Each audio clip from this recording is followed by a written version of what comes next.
बिस्मिल्लाहिर्रहमानिर्रहीम। आज हमारा माइक्रोबायोलॉजी का लेक्चर नंबर 8 है एंड टॉपिक ऑफ डिस्कशन है फंगाई।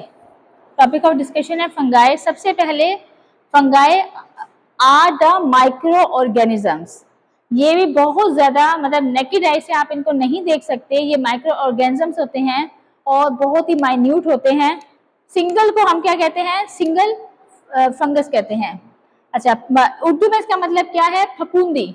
आपने देखा होगा अक्सर जो घरों में हमारे पास ब्रेड होती है या कोई मतलब कि आप उसको बाहर रूम टेम्परेचर पर या गर्म उसको जो है टेम्परेचर पर रखते हैं तो वो जल्दी खराब हो जाती हैं। उसमें क्या क्यों खराब होती है? क्योंकि उसमें फंगस ग्रो कर जाता है। तो फंगाई जो है ना वो क्या होते हैं? फंगाई सिंगल फंगस और ये क्या होते हैं? नॉन मोटाइल होते हैं। Are the group of the non motile single celled और मल्टी सेलुलर यूकैरियोटिक ऑर्गेनिजम्स। हमने किसमें रखा है इसको? Fungi are the singular unicellular, जैसे कि मैंने आपको एग्जांपल दी moulds. All the multi cellular, उसकी एग्जांपल है यीस्ट। या फिर मैक्रोस्कोपिक फिलामेंट्स, उसकी एग्जांपल है मशरूम। तो ये यूनिसेलुलर भी होते हैं, मल्टी सेलुलर भी होते हैं और इनको हमने यूकैरियोटिक जो है ना, इनको हम यूकैरियोट्स कहते हैं। उसकी वजह क्या है? अच्छा, जब इनको यूकैरियोट किंगडम में रखा गया, क्यों रखा गया उसमें?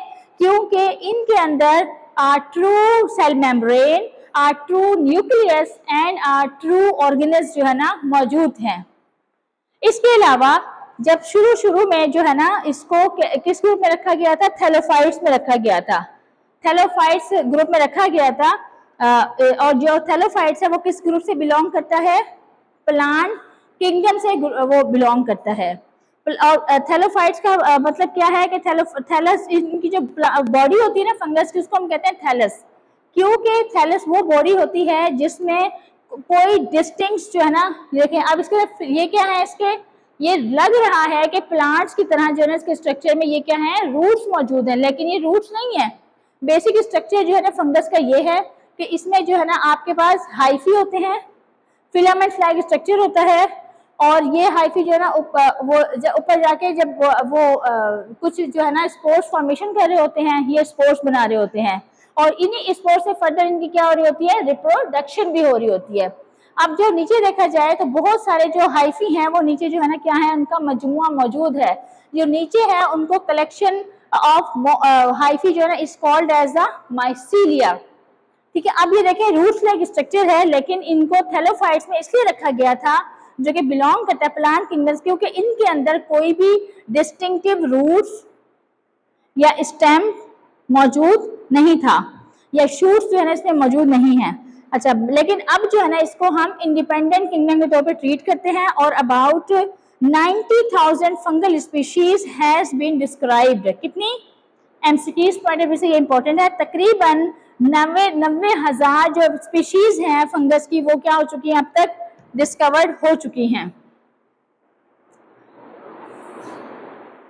अच्छा, फंगस जो है वो अब आप इनके जो है ना हम एनिमल और प्लांट किंगडम में क्यों हम इसको करते हैं कि एनिमल किंगडम में इनको वो किया गया, शुरू में तो इनको रखा गया लेकिन अब इंडिपेंडेंट किंगडम के तौर पर इनको ट्रीट किया जाता है। उसकी वजह यह है कि एनिमल किंगडम में इनको इसलिए शामिल नहीं किया क्योंकि ये मोटाइल नहीं है, नॉन मोटाइल है। इसकी वजह से इनको एनिमल किंगडम में भी रख सकते। फिर इनको अगर प्लांट किंगडम में शामिल करें तो प्लांट किंगडम में इनके अंदर क्लोरोफिल की मौजूदगी नहीं पाई गई। अब क्लोरोफिल जो प्लांट्स होते हैं उनमें क्लोरोफिल जो है ना वो लाजमी होता है, उसकी मौजूदगी की वजह से वो अपना खाना खुद बना रहे होते हैं और ग्रीन पिगमेंट्स भी पाया जाता है ना, और वो कलर भी जो प्लांट्स का होता है वो ग्रीन होता है, उनके लीफ का कलर उनका, तो वो किसकी वजह से? क्लोरोफिल की मौजूदगी की वजह से होता है। तो अब वो उसमें इसको जो है ना हम प्लांट किंगडम में भी नहीं रख सकते, इसलिए इसको इंडिपेंडेंट किंगडम के तौर पर ट्रीट किया जाता है। लेकिन ये यूकैरियोट्स में इसलिए आता है कि इनके अंदर सेल मेम्ब्रेन, ट्रू न्यूक्लियस और ऑर्गेनेल्स मौजूद हैं। अब बात करते हैं कि इनके जो है वो कैरेक्टरिस्टिक क्या हैं। फंगाई जो है सबसे पहले जो फंगाई मैंने आपको बताया कि ये क्या है? नॉन मोटाइल है, सिंगुलर भी हो सकते हैं, मल्टी सेलुलर भी हो सकते हैं। Number 2, fungi are the chemo heterotrophics. Fungi are the chemo heterotrophs क्योंकि ये अपनी खुराक के लिए किस पर डिपेंड है, होस्ट पर डिपेंड होते हैं, या जो डेड मटेरियल मौजूद होता है उसको ये इस्तेमाल करते हैं। लेकिन इनकी एक खास बात ये है कि जो फंगाई होता है ये क्या करते हैं, दे आर द कीमोहेटरोट्रॉफ्स, ये अदर केमिकल्स और डेड मटेरियल्स पर अपनी खुराक के लिए इन्हिसार करते हैं, और जो डेड मटेरियल एक्सटर्नली मौजूद होता है first they digest it and then this material, food material is absorbed through the mycelia। जो बैरूनी तौर पर मौजूद है वो उसको डायरेक्टली एब्जॉर्ब नहीं करते, बल्कि फंगाई जो हैं क्योंकि कीमोहेटरोट्रॉफ्स हैं, पहले वो उस मटेरियल को डाइजेस्ट करते हैं और उसके बाद जो है उसको माइसीलिया की मदद से क्या करते हैं, एब्जॉर्ब करते हैं। थर्ड है कि दे आर एरोबिक और द फैकल्टेटिव एनारोबिक, मतलब कि ये ऑक्सीजन की मौजूदगी और ऑक्सीजन की मौजूदगी absence, in the presence of oxygen and in the absence of oxygen, दोनों सूरतों में जिंदा रह सकते हैं।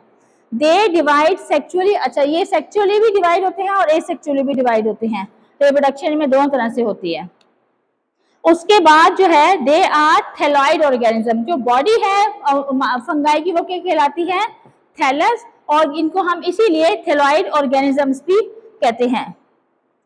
अच्छा कहाँ पाए जाते हैं ये, हैबिटेट इनका क्या है, हैबिटेट इनका क्या है कि they are fungi are the terrestrial organisms, they likes to live more on the land, ये ज्यादातर किसमें पाए जाते हैं, जमीन पर पाए जाते हैं, लेकिन फ्यू जो है ना वो फ्रेश वाटर और मैरीन वाटर में भी पाए जाते हैं। और यूजुअली जो है ना they are found in the warm moist damp places and decomposing organic material. वो क्या करते हैं, ये मॉइस्ट और डैम्प जो सायेदार जगह होती हैं और नमी वाली जगह होती हैं, फंगाई वहां पर रहना पसंद कर रहा होता है, और वहां पर वो क्या करता है, डिकम्पोज कर रहा होता है किसको, ऑर्गेनिक मटेरियल को, और वही मटेरियल फिर अपनी खुराक के तौर पर भी यूज करता है।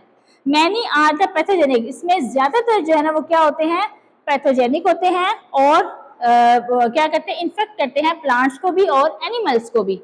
अच्छा अब जो है ना ये क्या करता है, जब ये उसमें रहता है, जमीन पे होता है या वाटर में होता है, तो ये क्या करता है, एसोसिएशन बना लेता है, सिम्बियोटिक रिलेशनशिप में कायम करता है।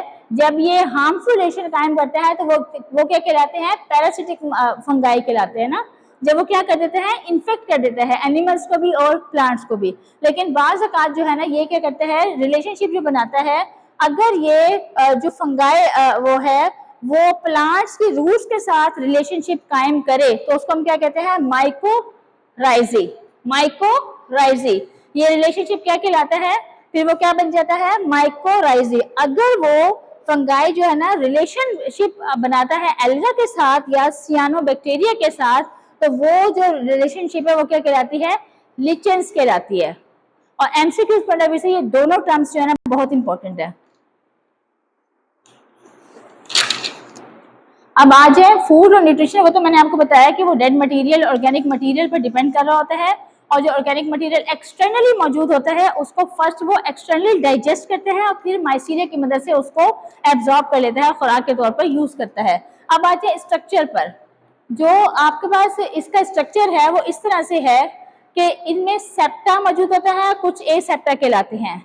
ये देखिएगा जो सेप्टा मौजूद होते हैं उनकी जो सेल वॉल है उसकी जो उसमें जो है ना ये क्या पाई जाती है, पार्टीशन पाई जाती है, और हर पार्टीशन में जो है ना क्या मौजूद है, न्यूक्लियस भी मौजूद है।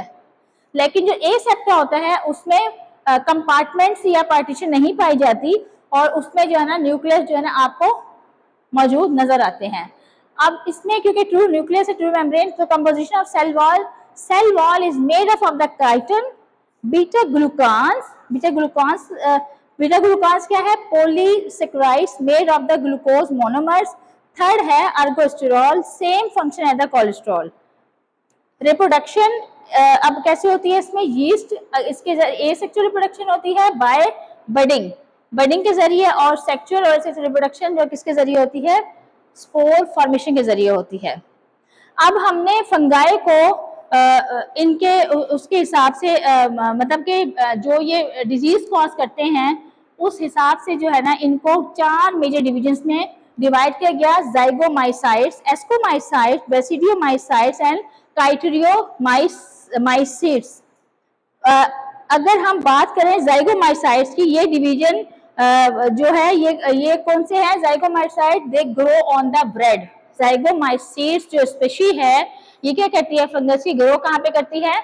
ब्रेड पर ग्रो करती है।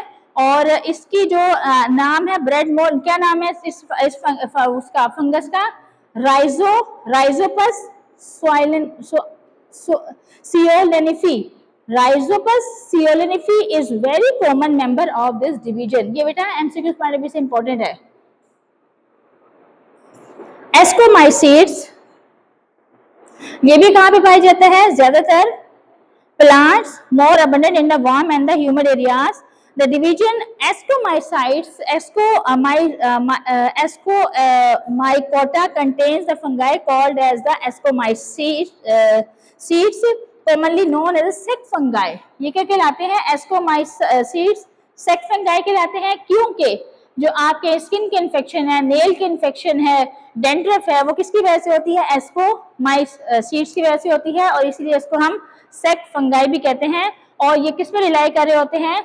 जो डेड प्रोटीन होती है केराटिन ह्यूमन बॉडी में, उसके ऊपर ये रिलाई कर रहे होते हैं। उसके अलावा बेसिडियोमाइसीट्स को हम क्लब फंगाई भी कहते हैं। ये क्या करते हैं? प्लांट डिजीज कॉज करते हैं, वुड डिके करते हैं and life threatening human infection भी कॉज करते हैं, जिसमें बहुत ज्यादा जो वो है लाइफ थ्रेटनिंग इन्फेक्शन है वो है निमोनिया। ये निमोनिया भी कॉज करवाते हैं। तो बेसिडियोमाइसीट्स जो है ना डिवीजन कंटेन दोज बैक्टीरिया और ग्रुप ऑफ द फंगाई, इनको हम क्या कहते हैं? Club fungi. Chytridiomycetes are very simplest form of the bacteria, और ये ट्रू फंगाई होते हैं। और इसमें जो ये होता है रिजेंबल्स करते हैं काइट्रिड्स जो है ना वो रिजेंबल करता है किससे? प्रोटोजोआ से, क्योंकि उनके अंदर क्या होता है? फ्लैजिला होता है। अदरवाइज जो आपके पास वो फंगाई है उसमें कोई फ्लैजिला नहीं पाया जाता, और अगर फ्लैजिला पाया जाता तो वो क्या कहलाते? मोटाइल भी वो होते ना, मोटाइल भी नहीं है ये।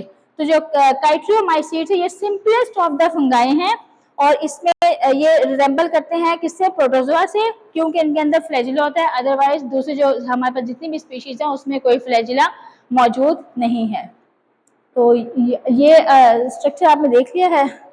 तो ये था हमारा अच्छा, अब common uses. Number 1, nutrients and carbon cycle break down करते हैं ऑर्गेनिक मटेरियल को एंड डेड मटेरियल को, और फिर वो रिलीज करते हैं क्या? Carbon, oxygen and the nitrogen in the environment.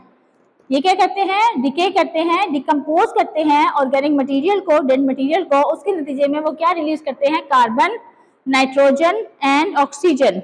इसके अलावा हम ब्लू चीज और ब्रेड वगैरह बनाने के लिए भी किसका इस्तेमाल करते हैं? यीस्ट का इस्तेमाल करते हैं। तो ये थे हमारे पास common uses of the bacteria fungi, sorry. और यहाँ हमारा आज का लेक्चर कंप्लीट होता है। Thank you.